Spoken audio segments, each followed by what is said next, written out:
ProLiq Podcast, u mbështet nga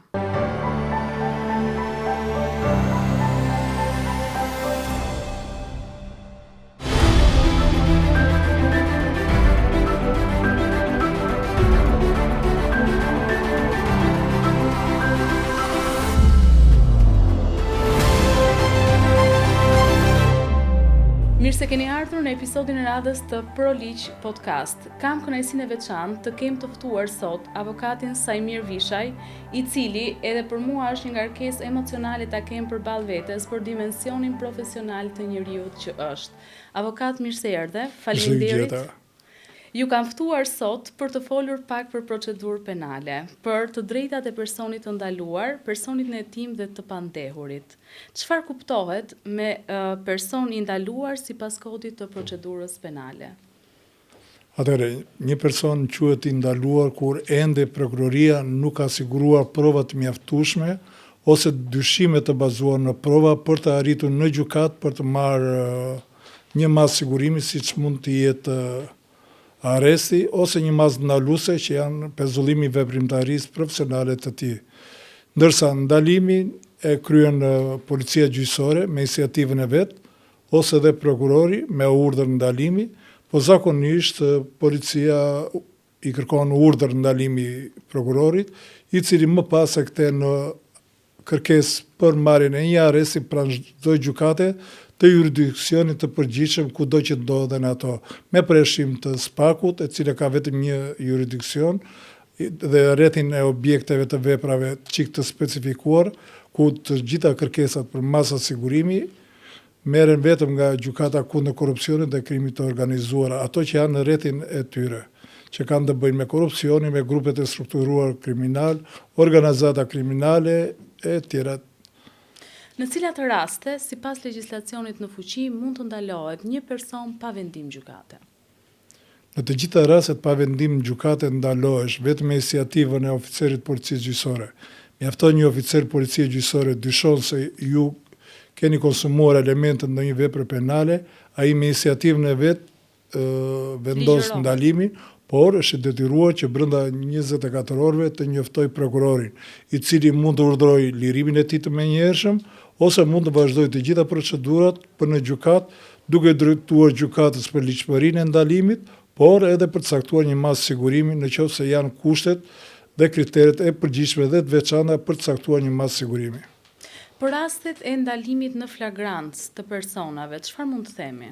Nuk ka ndalim në flagrancë, ka arrest në flagrancë, atëherë kur jemi në kryerje sipër të një vepre penale, ose me njerë mbas saj, ose momenti kur personi tregon autorin i cili ka kryer një vepër penale, jemi në rastet e flagrancës. Në gjitha rastet e tjera, kur ka kaluar mbi 24 orë, 48 orë, jemi në rastet e ndalimit, sepse momenti i flagrancës u mbet. Dhe këtu linde drejta vetëm me oficeri policisë gjyqësore ose prokurorit me një urdhër ndalimi për të ndaluar, sepse nuk jemi më para kushteve të arrestit të flagrancë. Ku dallon një person në dieni nga një person i pandehur?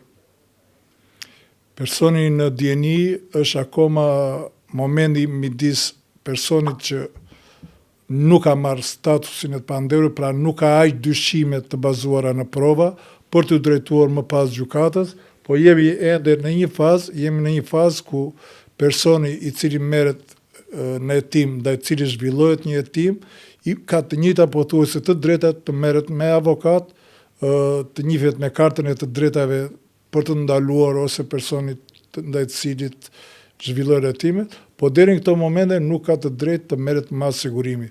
Masa sigurimit merret vetëm në momentin që krijohen të gjitha provat dhe dyshimi është i bazuar dhe është gjykata ajo që vlerëson mbi bazën e dyshimit në radhë të parë ka dyshim se është kryer një fakt që përbën vepër penale, apo ka një dyshim që bet personi për të cilin do vendoset masë sigurimit është pikërisht ky.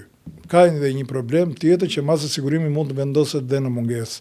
Ndryshe nga ndalimi, ku ndalohet fizikisht personi, masë sigurimit ka shumë raste që vendosen në mungesë. Gjë që ne kemi kundërshtuar masat e sigurimit, sepse vetë gjykata dhe prokurori flasin në mënyrë të njëanshëm.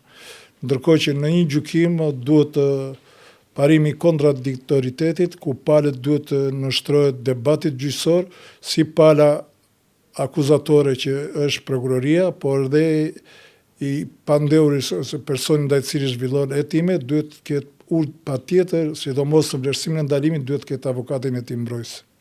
Do me thënë, në momentin fillestar, çfarë duhet të dinë njerëzit në momentin që ndalohen nga policia gjyqësore? Çfarë komunikimesh duhet ju bëj kjo e fundit që procedura penale të quhet se është e zauruar e plot? Pikë së pari njerë të gjithë personat e ndaluar ose personat që arrestohen duhet pajisen me kartën e të drejtave. Karta e të drejtave që parashikohet për herë të parë në nenin 34A të Kodit Procedurës Penale, ka të bëjë me të gjitha të drejtave që nga mbrojtja me avokat, paraqitja prova, e drejta për të heshtur, e drejta për të kërkuar ekspert, e drejta për të pyetur dëshmimtar, pra ja një sër të drejta të cilën në këtë kartë i bëhet të ditur personi që do ndalohet apo arrestohet, edhe lajmërimi familjes së tij, sepse ndodhet që mund të jetë në Tirana, arrestohet në Korçë, familja mendon që është i zhdukur. Por në rasti konkret, me anë të kartës, familja vihet në dieni për vendin ku po ndodhet aktualisht personi dhe bën të gjitha përgatitjet për të gjetur një avokat mbrojtës ose në pamundësi nëse nuk ka avokat mbrojtës, këtë detyrim ja përmbush vetë shteti për të gjitha veprat që janë mbi 15 vjet që kanë me detyrim mbrojtjen me avokat. Veprat e tjera pasandaj nuk e kanë me detyrim me avokat, me përjashtim të GKK-s, që është Gjykata kundër korrupsionit dhe krimit të organizuar, apo SPAK-ut, që për çdo lloj vepre penale mbrojtja me avokat është e detyrueshme.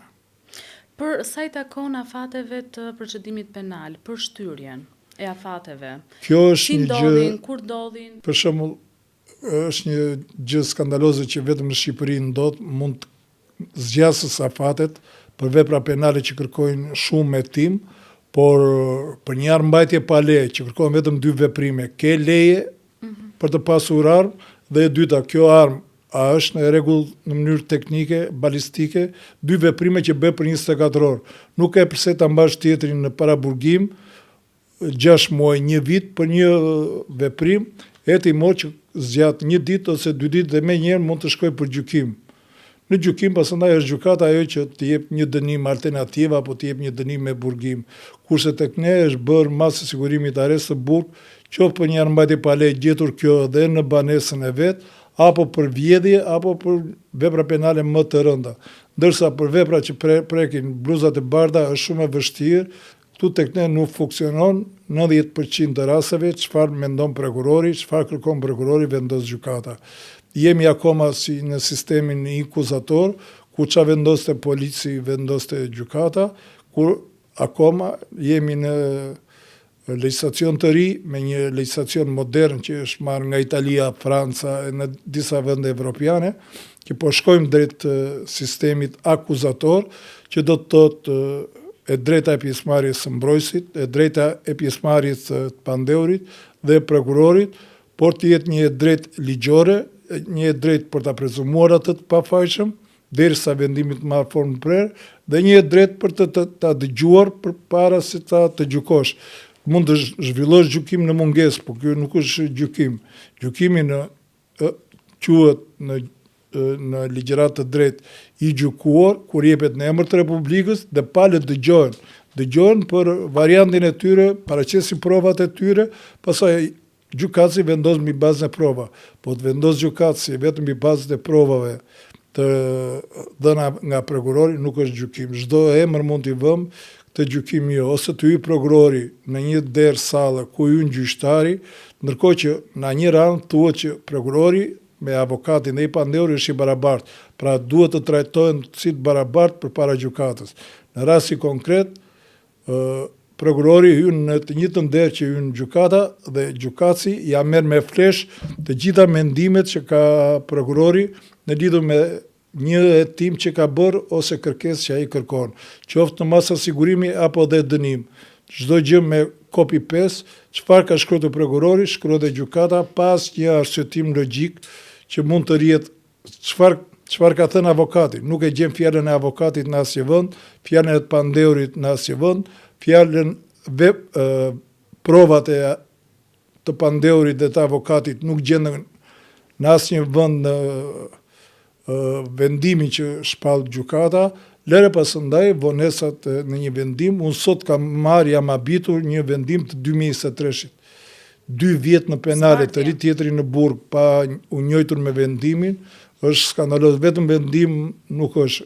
Atëre hymë asaj shprej që një drejtësi e vonuar është një drejtësi e mohuar, sepse të linë drejta për gjykatë kushtetuese, ti ke mbaruar dënimin. Mund të i drejtojë gjykatës lartë, ti ke mbaruar dënimin.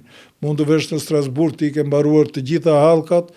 Në këtë mënyrë nuk ka më drejtësi. Drejtësia është për aq kohë sa ti je gjykuar dhe për aq kohë sa ti ke të drejtë për të rimarrë të drejtë që i takon për atë gabim, faj, për atë veprim të kundralishëm që ke kryer, ose mendon që nuk e ke kryer, mund të marrësh pafajësi. Por jemi vetëm i vend në botë që në 100 raste që çon prokuroria, në 90% të raste gjykata shqiptare japin vetëm fajësi. Nuk e di pse kënaqen të japin vetëm fajësi, ndërkohë që ligji ka të 3 variantet përpara, ka pafajësinë, ka pushimin e çështjes, ka dhe fajësinë. Po do marrin njerëzit dhe pafajësi se mund të gabojnë gjykatat rrugës. Aq më tepër gjykimet në mungesë që janë skandaloze, pa u dëgjuar pala, pa marrë asnjë provë, direkt shkojnë në fajësi, me që e ka pru prokuroria dhe prokuroria nuk flet kot, direkt shkojnë në varësi, në fajësi. Vetëm kur vinë nga jashtë shtetit, së bashku me familjen i pandeuri dhe me fëmijët, në një nga pikat e kalimit kontrollit kufitar, arrestohet pa ditur arsyet pse arrestohet dhe kalon një karavan të gjatë përpara për të riprishur çështjen e tjera ka mbaruar dënimin. Ka mbaruar dënimin deri atëherë.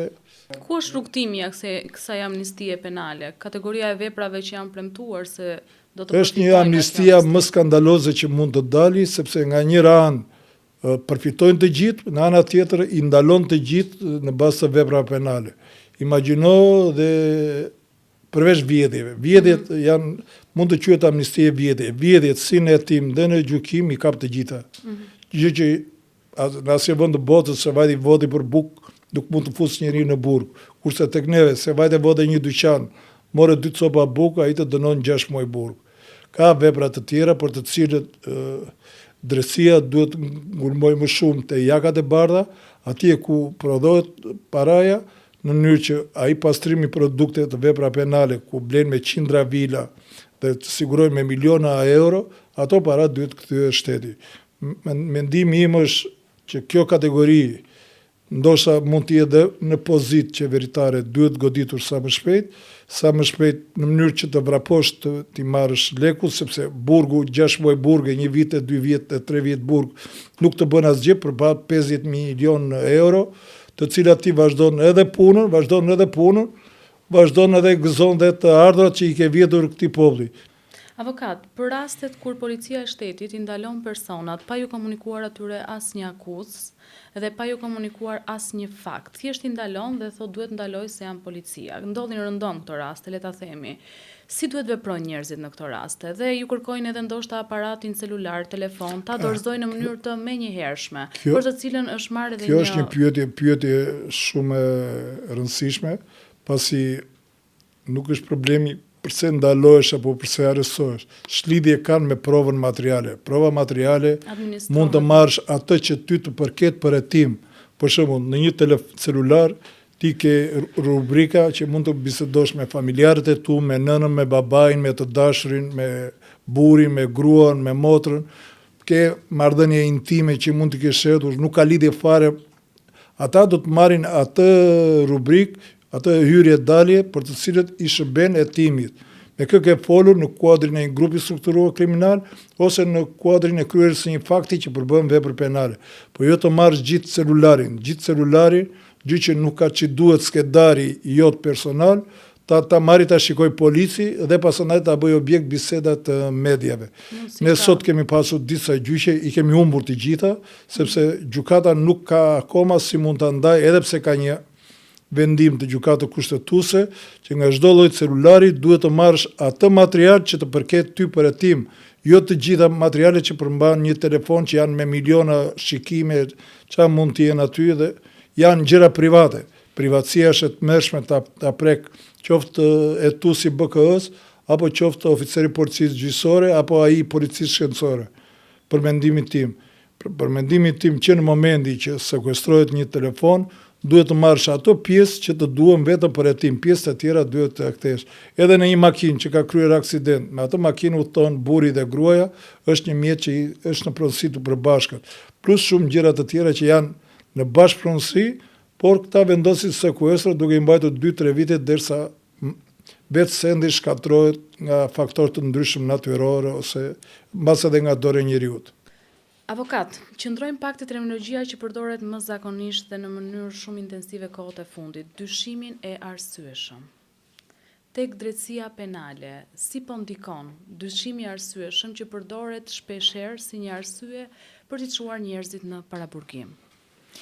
Dyshimi i arsyeshëm është vënë kohët e fundit edhe me vendim të gjykatës së lartë, po edhe në ligj, është vënë sidomos për masat e sigurimit, për faktin, në qoftë se fakti përbën vepër penale, ose për personin ndaj të cilit do vendosem, mjafton të kesh një dyshim, sigur një provë vetëm, një provë që të vërtetoj faktin, apo një provë që të vërtetoj që personi që do vendoset masa sigurimit është personi që është përballë gjyqtarit, ky është dyshim. Kur arrihet në përfundim të zgjidhesh në themel, nuk ka më dyshime, ka provë. Aty flet prova, dhe kur flet prova, atëherë prova do të jetë o në favor, o në disfavor të pandehurit, ose favor të prokurorit, apo disfavor të... Sikur të shikosh një vrasje në mes të rrugës, janë 4-5 kalimtar, policia ka zakon, arreston 5 veta, për një vrasje me thik. Edhe thot, këta janë për moskallëzim krimi, por moskallëzim krimi është ai kur ai arrestohet me njerë nga policia, nuk ka vepër penale në rasti konkret, po për të justifikuar ndalimin, arrestimin, apo terminologjinë moskallëzim krimi, që të 5 shpallën fajtor. Cili është roli avokatit në sistemin e drejtësisë të re, të ngritur? Avokati që në momentin e parë është të japi ndihmën edhe psikologjike, po edhe anën juridike, duke e parë çështjen jo si një veprim që nuk e ka kryer autori, por duke parë atë çfarë është më e mirë për autorin që dyshohet. Mund të ketë kryer një vrasje, po ne në jurisprudencë kemi 9 vrasje të tilla dhe mund të kalojmë në një vrasje, po një vrasje nga tjetra dyshon marzhin e dënimit, dhe këtë jemi në gjendje t'ia themi. Jemi në gjendje t'i themi që edhe po hetimi do të vazhdoj. Jemi në gjendje ta bindim klientin ton që të zgjedhë dhe llojin e gjykimit, si me dëshmimtar apo pa dëshmimtar, që ne i themi me gjykim shkurtuar. Jemi në gjendje t'i themi që ti e ke kryer, po hajtë të lidhim një marrëveshje për vepra penale që janë deri 7 vite burgim, janë me marrëveshje me prokurorin, dhe deri shumë mirë, prokurori nga një anë merr fajsin, kurse i panderu nga ana tjetër merr masën e dënimit dhe llojin e dënimit. Mund të marrësh një vit burg me kusht. Gjë që kemi edhe një gjykim tjetër që është me urdhër penal.